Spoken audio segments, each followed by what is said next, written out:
तो चलिए अब करते हैं हमारा एक्सरसाइज स्टार्ट, क्योंकि हम जितना पढ़ चुके हैं उतना सफिशिएंट है इसको समझने के लिए और आगे करने के लिए। ठीक है, चलिए तो क्वेश्चन क्या कह रहा है हमें, find the zeros of the polynomial quadratic following quadratic polynomials and verify the relationship between the zeros and the coefficients. So अभी पीछे ही हमने ये रिलेशनशिप्स करे हैं कि किस तरह से जीरोस और कोफिशिएंट को हम फॉर्मूले के बेस्ड पे इसके वैल्यूज़ निकाल सकते हैं। ठीक है, जैसे हमने अल्फा और बीटा को सम करके करा और अल्फा और बीटा की मल्टीप्लिकेशन, मतलब कि जीरोस की मल्टीप्लिकेशन और सम करके किस तरह से हम रिलेशनशिप्स को शो कर सकते हैं, यही हमें इस क्वेश्चन में दिखाना है, हमें ये शो करना है। ठीक है, now we need to verify also the relationship between the zeros and the coefficients. So चलिए देखते हैं। फर्स्ट क्वेश्चन जो है वो आपका ये है x square minus 2x minus 8। ठीक है, ये क्वाड्रेटिक पॉलिनोमियल है, हाईएस्ट पावर 2 है, क्वाड्रेटिक पॉलिनोमियल है, साफ समझ आ रहा है। ठीक है, चलिए अब इसको हमें सबसे पहले तो हमें इसके ज़ीरोज़ निकालने पड़ेंगे। ज़ीरोज़ कितने निकलेंगे इसके ज़ीरोज़ 2 निकलेंगे, है ना, क्वाड्रेटिक पॉलिनोमियल के 2 ज़ीरोज़ निकलेंगे। ठीक है, चलिए अब इसके ज़ीरोज़ निकालना कैसे है। आपने अगर अपनी प्रीवियस क्लासेस में मिडिल टर्म स्प्लिट करा है तो आपको याद होगा कि हम किस तरह से इसके ज़ीरोज़ निकाल सकते हैं, इसके रूट्स निकाल सकते हैं। ठीक है, चलिए देखिए, अगर आपको याद नहीं हुई है तो अभी तो हमें करना ही है। तो चलिए समझते हैं कि मिडिल टर्म स्प्लिट कैसे करना है। सबसे पहले तो हमें ये जो बाहर बाहर वाले नंबर्स है ना, बाहर बाहर वाले जो नंबर्स हैं, बाहर बाहर वाले नंबर्स का मतलब कि सिर्फ नंबर्स का, नॉट द वेरिएबल्स। ठीक है, नंबर्स मतलब कि यहाँ पे तो कुछ नहीं है तो इसका मतलब कि यहाँ पे 1 होगा, है ना, यहाँ पे 1 होगा। x का जो कोफिशिएंट होगा वो क्या है, x का कोफिशिएंट है 1, है ना। तो हमें ये बाहर बाहर वाले नंबर मतलब कि 8 और 1 का मल्टीप्लाई कर देना, तो मल्टीप्लाई करके हमारे पास क्या आएगा 8। इतना क्लियर है, बाहर बाहर वाले नंबर का मल्टीप्लिकेशन करना है, मल्टीप्लाई करके हमारे पास 8 आ गया। Now what we need to do कि हमें 8 के कुछ ऐसे फैक्टर्स निकालने हैं, 2 ऐसे फैक्टर्स निकालने हैं जिसको या तो सम करके या तो सब्ट्रैक्ट करके ये बीच वाला नंबर आ जाए, ये बीच वाला नंबर आ जाए। ठीक है, हमें 8 के 2 ऐसे फैक्टर्स निकालने हैं जिनको मल्टीप्लाई करके तो 8 ही है, लेकिन जब हम उन 2 नंबर्स को प्लस या माइनस करें तब ये बीच वाला नंबर है। ठीक है, देखिए 8 के फैक्टर्स क्या क्या हो सकते हैं, या 1 और 8 हो सकता है ना। ठीक है, 1 और 8 हो सकता है, फैक्टर्स ये ना 2। अब देखिए क्या 8 और 1 को ऐड या सब्ट्रैक्ट करके ये बीच वाला नंबर आ रहा है, नहीं आ रहा है ना। तो चलिए अब आगे देखते हैं और फैक्टर्स क्या हो सकते हैं। मैं ये सोच सकती हूँ ना कि 4 और 2 भी तो फैक्टर है, 4 2 जा मल्टीप्लाई करके 4 2 जा तो 8 ही आता है ना, 4 2 जा 8 आया। अब क्या मैं ये देखती हूँ कि क्या इनको मैं प्लस या माइनस करके -2 आता है मेरे पास, तो हम देख रहे हैं कि हाँ आता है। अगर मैं -4 और +2 कर दूँ तो मेरे पास आ जाएगा ना -2, माइनस का साइन बड़ा है तो -2 आ गया ना सेम। तो मैं ये -2x को, ये जो -2x यहाँ लिखा है, ये वाले -2x को मैंने यहाँ लिखा है, अगर मैं इसको इस तरह से लिख दूँ, अगर मैं इसको इस तरह से लिख दूँ -4x + 2x, तो क्या कुछ प्रॉब्लम है, नहीं ना, क्योंकि मैं जब इसको सॉल्व करूँगी -4x + 2x तो क्या आएगा आपके पास -2x ही तो आएगा। तो मैंने सिर्फ इसको स्प्लिट ही तो किया है, मैंने इस -2x को सिर्फ स्प्लिट ही किया है, यही है मिडिल टर्म स्प्लिट। हमने इस मिडिल टर्म को स्प्लिट कर दिया। ठीक है, चलिए अब इसको करते हैं आगे। यहाँ पे मैं ये 1 हटा देती हूँ। तो आपको लिखना कैसे, x² तो x² ही रहेगा। हमने करा है कि सिर्फ इस नंबर को, मिडिल टर्म को स्प्लिट करा है, स्प्लिट करके मेरे पास 2 नंबर्स आए, कौन से, 4x -4x + 2x। ठीक है, तो हम इसी को ही लिखेंगे अब, -4x + 2x। इस -2x की जगह, इस -2x की जगह मैंने ये लिख दिया, क्योंकि मैंने इसको ही तो स्प्लिट करके ये बनाया है ना। ठीक है, और इसको एज इट इज़ लिख देंगे -8 को। ठीक है, अब देखिए अब क्या करना है आपको, आपको कॉमन निकालना है।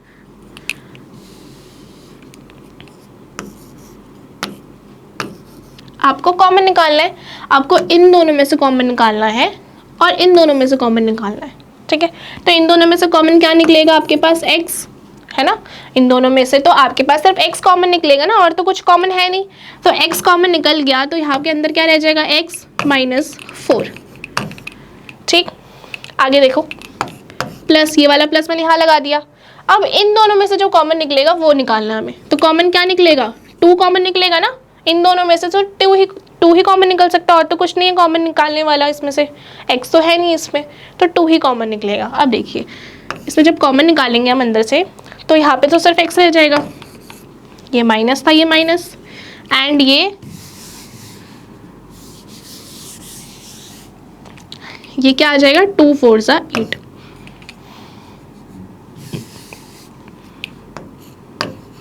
ठीक है, इतना क्लियर है।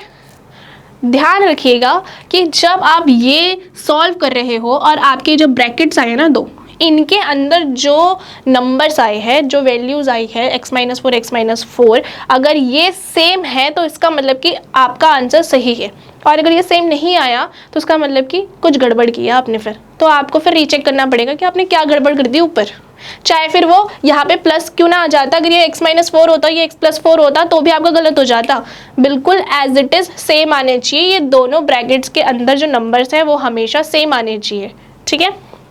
अब इसमें क्या करना है आपको, एक बार तो ये जो 2 ब्रैकेट्स है उसमें से एक ब्रैकेट यहाँ लिख दीजिए, 2 है ना इसमें से, दोनों में से एक को नीचे लिख दीजिए, और जो बाकी जो बाहर बाहर बच गए ना, बाहर बाहर कौन कौन से बच गए हैं, एक तो ये वाला x और ये वाला 2, तो x प्लस 2। अब आपके पास ये यहाँ पे 2 नंबर्स आ गए हैं जिनसे आपको अब ज़ीरोज़ निकालने हैं। तो ज़ीरोज़ कैसे निकालें हम ज़ीरोज़ को, हम इस पॉलिनॉमियल के ज़ीरोज़ को कैसे निकाल सकते हैं। तो हम इन पॉलिनॉमियल के ज़ीरोज़ को कुछ इस तरह से निकालेंगे। हम पहले इसको x माइनस 4 को 0 के इक्वल रखेंगे, ठीक है, और एक बार इसको x प्लस 2 को 0 के इक्वल रखेंगे। इतना क्लियर है। मैंने किया x माइनस 4 को एक बार 0 के इक्वल पुट कर दिया, और वही x प्लस 2 को एक बार 0 के इक्वल पुट कर दिया, ठीक है। अब मैं क्या करूँगी, x की वैल्यू निकालूंगी। हमें तो ज़ीरोज़ चाहिए ना, तो ज़ीरोज़ निकालने के लिए we need to find out the value of x। तो x की वैल्यू यहाँ पर क्या आ जाएगी, 4। यहाँ पे x की वैल्यू क्या आ जाएगी आपके पास, 4, और यहाँ पे x की वैल्यू क्या आ जाएगी, -2, है ना। और ये आपके आ गए 2 ज़ीरोज़। लो भाई, आपके 2 ज़ीरोज़ हाजिर है, तो आपके 2 ज़ीरोज़ आ गए। तो ठीक है, अब आपके पास 2 ज़ीरोज़ आ गए, तो आप ये कह सकते हो ना कि हमारा जो अल्फ़ा है वो 4 है, और जो बीटा है वो -2 है ना। अभी जब हमने पहले पढ़ा था, इससे पहले जो हमने चीज़ें करी थी साथ में, तो उसमें मैंने आपको ये बताया था ना कि हमने लेट कर लिया है कि अल्फ़ा और बीटा जो है वो 2 ज़ीरोज़ है क्वाड्रेटिक पॉलिनॉमियल के। तो अभी तो हमारे पास 2 ज़ीरोज़ अवेलेबल है ना। तो मुझे पता है कि अल्फ़ा की वैल्यू 4 होगी और बीटा की वैल्यू -2। तो चलिए अब जल्दी से इनके रिलेशनशिप चेक कर लेते हैं। तो देखिए, अल्फ़ा प्लस बीटा, है ना, सम ऑफ ज़ीरोज़ क्या होता है, अल्फ़ा प्लस बीटा ना। सबसे पहला रिलेशनशिप क्या था, सम वाला, तो हम सम वाला कर रहे हैं। सम ऑफ ज़ीरोज़ क्या है, अल्फ़ा प्लस बीटा। इसको मैं लिख देती हूँ, sum of zeros, okay. Sum of zeros में क्या है आपके पास, अल्फ़ा प्लस बीटा, और अल्फ़ा प्लस बीटा किसके इक्वल है, -b/a के इक्वल है ना। देखिए, अब इसको हम वेरीफाई करना है कि ये इसके इक्वल आ रहा है या नहीं आ रहा। We need to verify this. चलिए अब देखिए, अल्फ़ा क्या है हमारे पास, अल्फ़ा है हमारे पास 4, है ना, और बीटा है हमारे पास -2। तो मैं यहाँ पे प्लस माइनस का डायरेक्ट -2 लगा देती हूँ। क्लियर है ना, कोई डाउट तो नहीं है। अब देखिए, यहाँ पे माइनस है तो माइनस तो लगा ही रहेगा, ठीक है। अब देखिए, b जो है वो क्या है हमारी इस इक्वेशन में, b क्या है, b है हमारे पास -2, ध्यान रखिएगा b जो है वो -2 है। Please please be very careful. जब आप इसको पुट करते हो, वैल्यूज़ को पुट करते हो, तो आप बहुत केयरफुल रहना कि आपकी वैल्यूज़ जो है वो सही पुट हो रही है, ठीक है। नहीं तो आपका क्वेश्चन पूरा गलत हो जाएगा, वेरीफाई नहीं होगा। अगर आप -2 की जगह 2 लगा देते हो तो आप वेरीफाई नहीं कर पाओगे ठीक से, ठीक है। देन आपका जो टाइम है वो पूरा वेस्ट हो जाएगा इस क्वेश्चन में, ठीक है। अब देखिए, तो आपके पास -2 जो है वो b आ गया, तो अब आप यहाँ पे -2 लगा देंगे। और a क्या है आपके पास? Coefficient of x square. Coefficient of x square कुछ है ही नहीं, तो उसका मतलब कि 1 है कोफिशिएंट, तो 1 हो गया आपका coefficient.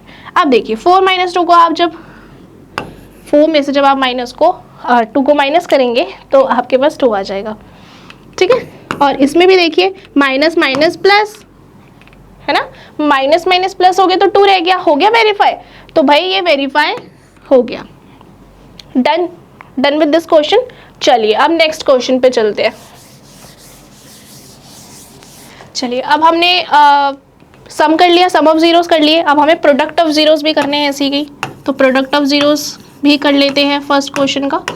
Product of zeros, product of zeros क्या करा था हमने? Alpha into beta. तो आपके पास अल्फा और बीटास क्या थे? अल्फा आपके पास 4 था एंड बीटा आपके पास -2 था, ठीक है। तो अल्फा और बीटा आपके पास ये थे। अब आपको प्रोडक्ट ऑफ जीरोस निकालने, अल्फा इंटू बीटा, जिसमें हमने पढ़ा था अल्फा इंटू बीटा किसके इक्वल होता है? c/a के इक्वल होता है, ठीक है। तो आपके पास अल्फा क्या है? 4 और बीटा क्या है आपके पास? -2, ठीक है। यही है ना, आपके पास अल्फा 4 है, बीटा -2 है, तो मैंने ऐसे लिख दिया। आपके पास c क्या है? आपके पास c है कांस्टेंट टर्म, दैट इज -8, तो आपने c यहाँ पे लिख दिया -8। और a क्या है आपके पास? 1 है ना, हमने डिस्कस कर लिया था कि यहाँ पे कोई कोफिशिएंट नहीं एक्स स्क्वायर के साथ, तो उसका मतलब कि a जो है वो 1 ही है, तो यहाँ पे 1 लग गया। क्लियर है? अब देखिए इसको जब सॉल्व करेंगे तो क्या आ जाएगा? 4 × 2 = 8, -8, ठीक है। और इसमें भी -8 आ जाएगा, तो ये आपके पास आ गया -8 = -8। सिंपल है। इसका मतलब कि ये भी वेरीफाई कर रहा है, सम ऑफ जीरोस तो वेरीफाई कर ही रहे थे और प्रोडक्ट ऑफ जीरोस भी वेरीफाई कर रहे हैं, तो ये हमारा हो गया कंप्लीट, ठीक है। अब देखते हैं नेक्स्ट पार्ट की तरफ बढ़ते हैं इस क्वेश्चन के। चलिए नेक्स्ट पार्ट मैं आपको सिर्फ समझाऊंगी, आप इसको खुद ट्राई करेंगे, ठीक है। चलिए इसको एक बार डिस्कस कर लेते हैं। यहाँ पे देखिए क्या है आपके पास? 4s² - 4s + 1। क्या समझाया मैंने आपको कि सबसे पहले तो आपको जो बाहर वाले नंबर्स हैं उनका मल्टीप्लाई करना है ना, बाहर वाले जो नंबर्स हैं उनका मल्टीप्लिकेशन करना है ना। तो मल्टीप्लाई करके आपके पास क्या आ जाएगा? 4। अब आपको इसके कुछ ऐसे फैक्टर्स निकालने हैं जिनका मल्टीप्लिकेशन करके तो 4 ही आए, बट प्लस या माइनस करके क्या आना चाहिए? वो आपका ये मिडल वाला टर्म आना चाहिए। प्लस या माइनस करके आपको ये मिड टर्म चाहिए, ठीक है। चलिए देखते हैं। तो 4 के फैक्टर्स क्या क्या हो सकते हैं? 1 और 4 हो सकते हैं। क्या ये 1 और 4 प्लस या माइनस करके 4 आता है? नहीं आता ना। चलिए, तो नहीं आता तो फिर आगे देखते हैं। अब देखिए मैं ये कह सकती हूँ ना, 2 और 2 भी तो फैक्टर है। इनफैक्ट यही 2 फैक्टर्स है 4 के, यही कुछ फैक्टर्स है, यही पेयर्स बन सकते हैं फैक्टर्स के जो मल्टीप्लिकेशन करके जिसका 4 आया आंसर, ठीक है। अब देखिए इसमें आप प्लस या माइनस करके क्या -4 आ रहा है? तो मैंने कहा कि हाँ भाई आ रहा है, आपको भी दिख रहा होगा कि आ रहा है। अगर मैं इनमें -2 और -2 कर दूँ तो ये आएगा ना -4, है ना।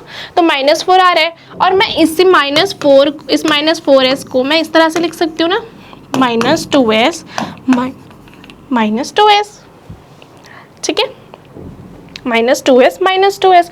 तो ऐसे ही आ गया ये आपके पास 2 ऐसे स्प्लिट करके 2 ऐसे टर्म्स आ गए जो इस 4s को सेटिस्फाई करता है ना। तो अब आप इसी के थ्रू बना सकते हैं ना, आप इसे खुद करेंगे, मैं जस्ट आपको ये गाइड कर रही हूँ कि आप कैसे करना है। तो यहाँ पे आप लिख सकते हैं ना, 4s की जगह -4s की जगह -2s + 1। देन आप क्या करेंगे, 2 के पेयर्स लेंगे और फिर उनमें से कॉमन्स निकालेंगे। कॉमन निकालने के बाद जो भी आपके पास ब्रैकेट में आएगा उनको 0 के इक्वल पुट करके आपके पास 2 वैल्यूज़ आ जाएंगी, 2 ज़ीरोज़ आ जाएंगे, ठीक है। एंड देन क्या करना है, आपको सम ऑफ ज़ीरोज़ निकालना है। सम ऑफ ज़ीरोज़ निकालने के बाद आप क्या करेंगे, प्रोडक्ट ऑफ ज़ीरोज़ निकालेंगे एंड देन वेरीफाई करेंगे कि भाई जो दोनों ही लेफ्ट हैंड साइड और राइट हैंड साइड है क्या वो इक्वल आ रहे हैं या नहीं आ रहे। You need to verify this, ठीक है। चलिए ये आपको क्लियर हो गया, ये आप खुद करेंगे। आगे देखते हैं, आगे थर्ड वाला देखते हैं।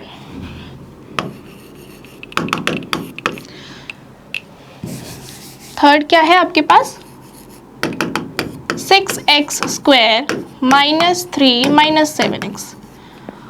अब इस वाले पार्ट में आपको एक चीज़ समझना बहुत इम्पॉर्टेंट है, ध्यान रखिएगा कि अगर ये जो फॉर्म है, ये जो स्टैंडर्ड फॉर्म है, अगर इक्वेशन स्टैंडर्ड फॉर्म में नहीं है तो आपको उसको स्टैंडर्ड फॉर्म में खुद बनाना है, ठीक है।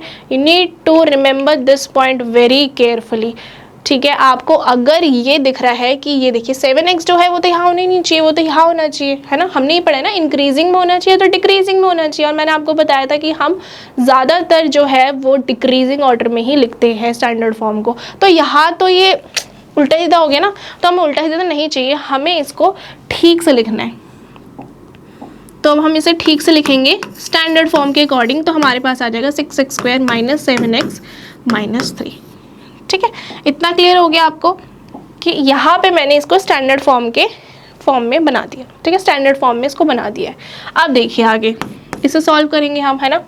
क्या करना है, सबसे पहले जो बाहर वाले नंबर्स हैं उनकी मल्टीप्लिकेशन करनी है। तो सबसे पहले कर लेते हैं 3 6 18। 18 से कुछ ऐसे फैक्टर्स निकालने जिनको मल्टीप्लाई करके तो 18 है, लेकिन प्लस या माइनस करके क्या है, ये मिडल वाला नंबर -7।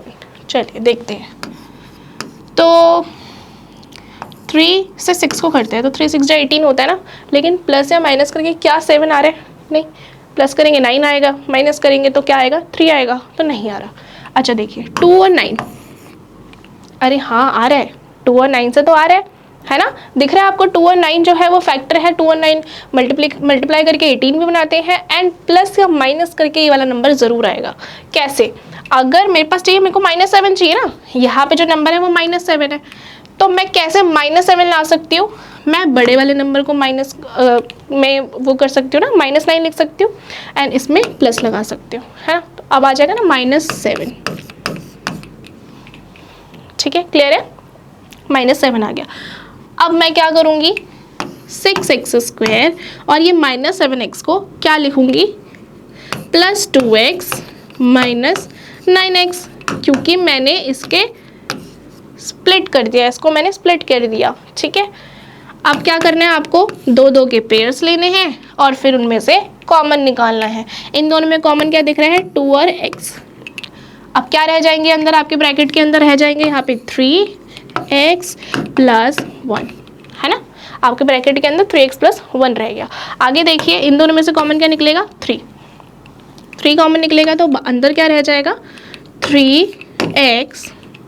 अब इस चीज़ को ध्यान से देखिए, इस पॉइंट को ध्यान से समझिए। अगर ब्रैकेट के बाहर माइनस हो तो ब्रैकेट के अंदर जो भी साइन होगा ना, it will always be change, ठीक है। ये हमेशा चेंज रहेगा, ध्यान रखना, हमेशा चेंज करना ही है आपको। अगर यहाँ पर प्लस होता तो मैं इस माइनस की वजह से ब्रैकेट के अंदर क्या लगाती, माइनस लगाती। हमेशा चेंज कर देते हैं नंबर अगर ब्रैकेट के बाहर माइनस होता है, तो minus is a very powerful sign, वो हर किसी को चेंज कर देता है। तो भाई ये कौन सी बला है, इसको तो चेंज होना ही है, ठीक है। तो आपको क्या करना है, यहाँ पे इस माइनस का प्लस बना देना है ब्रैकेट के अंदर, और क्या रह जाएगा यहाँ पे 1। जैसे कि मैंने आपको पिछले क्वेश्चंस में भी समझाया था कि जो ये ब्रैकेट के अंदर जो टर्म्स आती ना वो इक्वल होनी चाहिए। अगर वो इक्वल आ रही है तो सही है आपका क्वेश्चन, नहीं आ रही तो दैट्स मीन कि आप गलत कर रहे हो। तो यहाँ पे तो सेम आ रही है हमारी, तो दैट्स मीन कि ये सही जा रहा है। आगे करते हैं, क्या करना है, ब्रैकेट वाले को एक बार लिख लेना है और ये जो बाहर रह गए हैं उनको एक बार लिख लेना है। इतना क्लियर हो गया। अब देखिए आगे क्या करना है हमें, अब हमें इनके फैक्टर्स, इनके हमें ज़ीरोज़ निकालने हैं। तो ज़ीरोज़ कैसे निकालेंगे हम, 2x 3x + 1 को 3x प्लस 1 को 0 के इक्वल रखेंगे एक बार, एंड एक बार 2x माइनस 3 को 0 के इक्वल रखेंगे, है ना। यही तो किया था हमने। चलिए इसको सॉल्व कर लेते हैं। 3x जो होगा वो किसके इक्वल हो जाएगा, -1 के इक्वल, और 2x जो होगा वो 3 के इक्वल हो जाएगा। चलिए इसको मैं सॉल्व कर लेती हूँ पहले। यहाँ पे +1 था ना, यहाँ पे मार के -1 हो गया, और यहाँ पे x यही रह जाएगा और -1 के नीचे आ जाएगा 3, क्योंकि मल्टीप्लाई में था, है ना, तो 3 इसके डिवाइड में आ जाएगा।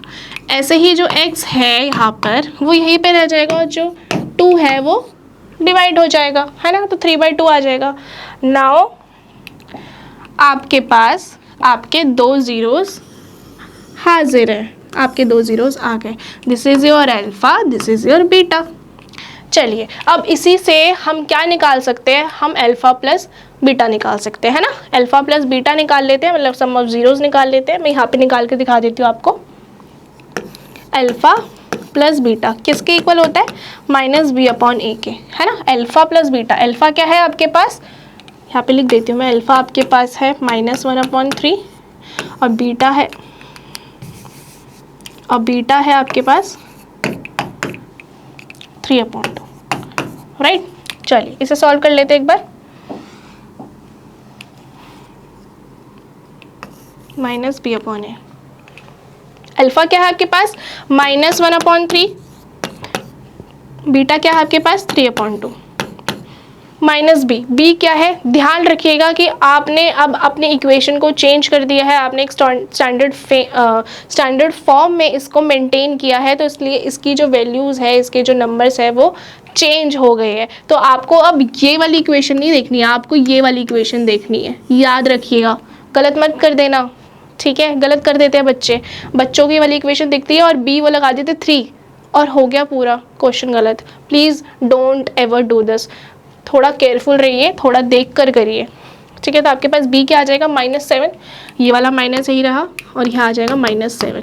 a क्या है आपके पास 6। चलिए इसे सॉल्व करते हैं। एलसीएम तो आता होगा, 10th में पहुँच गए, एलसीएम तो आता होगा ना।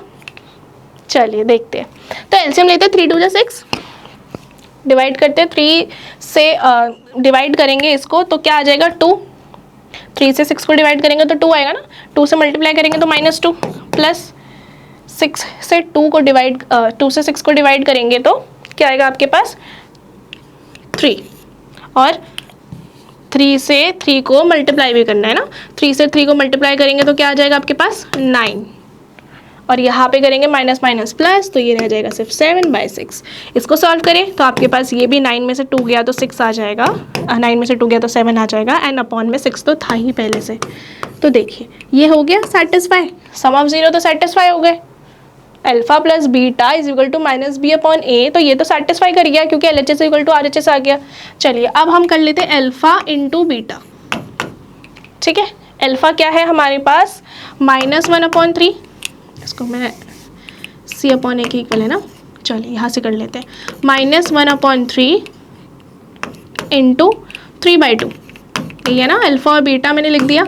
c क्या है इसमें, c है आपके पास -3, तो c आपके पास है -3, और a आपके पास क्या है, a है आपके पास 6। चलिए ठीक है, अब देखिए ये 3 से 3 कट जाएगा, है ना, मल्टीप्लिकेशन है, 3 से 3 कट गया, क्या रह गया -1/2। यहाँ पे भी देखिए माइनस, यहाँ पे 3 1 ज़ा 3, 3 2 ज़ा 6, तो ये भी रह जाएगा 1/2। तो आपके पास ये भी आप सेटिस्फाई करके दिखा दिया, ये भी वेरीफाई हो गया, तो इसका मतलब कि ये भी सही है एकदम, ठीक है। चलिए अब आगे चलते हैं, अब थोड़ी स्पीड बढ़ाते हैं और थोड़ा जल्दी कवर करते हैं ऐसे।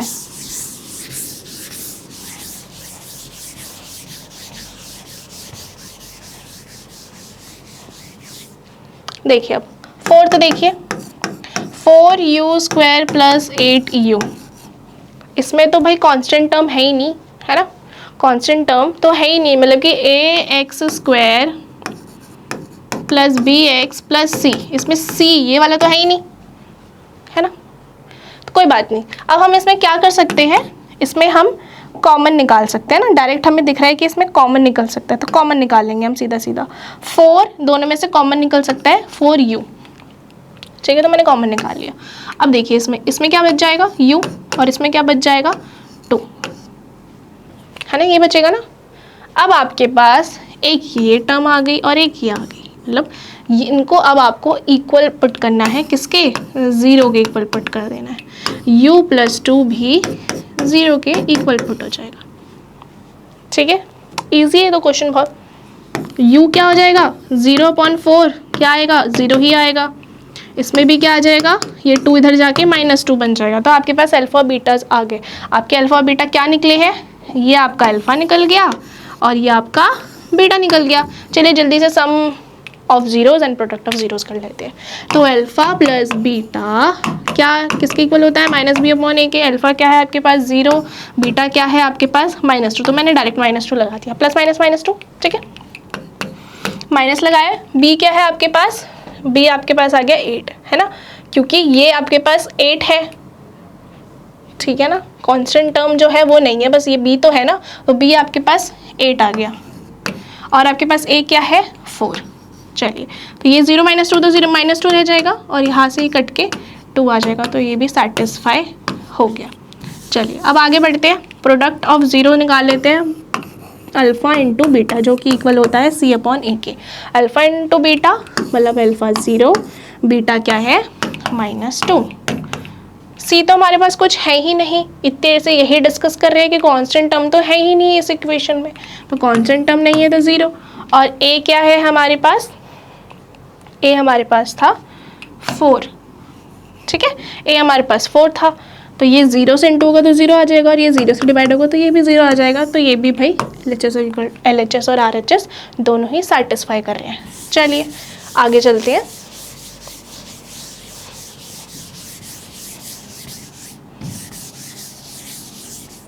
फिफ्थ देख लीजिए जल्दी से, t² - 15। इसमें कुछ अलग करूँगी मैं, तो इसे ध्यान से समझिए, ठीक है। देखिए मैं इसको इस 15 को, अब मतलब ये आपको जो ऐसा दिख रहा है ना, ये कोई स्टैंडर्ड फॉर्म मेंटेन नहीं कर रहा, तो ये तो कुछ गड़बड़ लग रही है। अब इसमें निकाले कैसे हम, इसमें जो जीरोस निकालेंगे हम वो कैसे निकालें, तो इसमें कुछ हमें ट्रिक लगानी पड़ेगी।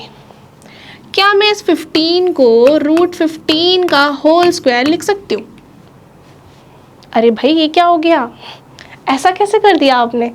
देखिए रूट में कोई भी नंबर होता है और उसका स्क्वायर करते हैं तो स्क्वायर से रूट तो कट जाता है ना, तो क्या नंबर रह जाता है, 2 ही तो रह जाता है ना। और √2 का स्क्वायर का क्या मतलब है, √2 2 बार ना, √2 × √2, है ना। तो मतलब कि 2 √2 को जब हम मल्टीप्लाई करते हैं तो हमारे पास क्या नंबर आता है, 2 ही आता है।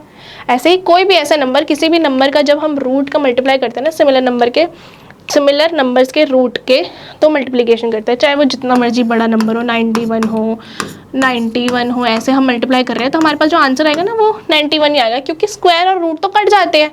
तो इसी तरीके से मैं 15 को √15 का होल स्क्वायर लिख सकती हूँ ना, क्योंकि इसका मतलब तो यही हुआ ना, इससे ये कट जाएगा, इससे कट जाएगा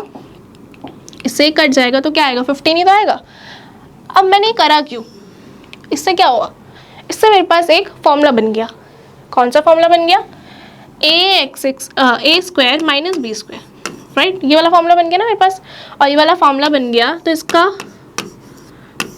फॉर्मूले का जो वैल्यू होती है वो क्या होती है, a + b a - b किसके इक्वल होता है, a² - b², a + b और a - b के इक्वल होता है। तो हम यहाँ पे भी वही करेंगे, a² - b² की फॉर्म में इसको लिखेंगे। किसके फॉर्म में, a² - b² के फॉर्मूले के अकॉर्डिंग इसको ओपन करेंगे, मतलब a + b और a - b, तो आ जाएगा a + b और a - b। इतना क्लियर है आपको, ये a है, ये b है ना √15, ये a है t, तो मैंने a + b a - b कर दिया। अब इससे मेरे को देखिए 2 ब्रैकेट्स मिल गए हैं, और 2 ब्रैकेट्स का मतलब ही हम अब सीधा क्या निकालेंगे, ज़ीरोज़ निकालेंगे, दोनों को 0 के इक्वल पुट करके। तो निकाल लेते हैं, ये आ जाएगा t - 15 और ये आ जाएगा t = √15, ये आ जाएगा t = -√15। चलिए अब जल्दी से इसके sum of zeros and product of zeros को निकाल लेते हैं। सीधा मैं लिख रही हूँ सम ऑफ जीरोस। अल्फा क्या आ गया आपके पास -√15 और बीटा आ गया आपके पास √15। ठीक है, अल्फा प्लस बीटा क्या आ जाएगा -b/a। Alpha plus beta -√15 plus √15 minus b क्या है आपके पास, b तो आपके पास है ही नहीं ना। b कौन सा होता है, अगर इसमें जिस वेरिएबल की पावर 1 होती उसमें v लगा होता है ना, b तो है ही नहीं क्योंकि क्वाड्रेटिक पॉलिनोमियल है ना। क्वाड्रेटिक पॉलिनोमियल में इसमें हमारे पास स्टैंडर्ड फॉर्म मौजूद नहीं है, तो इसमें b भी नहीं है, हमें दिख ही नहीं रहा b तो। ठीक है, तो इसका मतलब कि b क्या है हमारे पास 0 और a क्या है 1। यहाँ पे 1 ही है ना, कोई कोफिशिएंट नहीं है, तो इसका मतलब कि 1 है। ये तो कट जाएंगे, 0 आ जाएंगे और ये भी 0 आ जाएगा। सेटिस्फाई कर दिया, हो गया। प्रोडक्ट निकाल लेते जल्दी से। प्रोडक्ट क्या है, अल्फा इंटू बीटा c/a के इक्वल होता है। अल्फा क्या है हमारे पास 0, अल्फा हमारे पास है -√15 इंटू में √15 और c क्या है हमारे पास, c है हमारे पास 15 -15 है ना, -15 है ना हमारे पास c। ठीक है, और a क्या है मेरे पास 1 ही है सिर्फ। अब देखिए 15 इंटू 15 का स्क्वायर क्या हुआ, 15 ही तो हुआ है ना। 15 का स्क्वायर √15 का स्क्वायर अभी समझाया था ना, √15 का स्क्वायर क्या है 15 ही तो है, तभी तो हमने ऐसे लिखा था। तो इसका मतलब कि 15 ही आ गया और ये माइनस जो था ये माइनस यहाँ लगा दिया और ये -15 था, तो ये हो गया इक्वल। तो भाई सेटिस्फाई हो गया ये भी। चलिए अब जल्दी से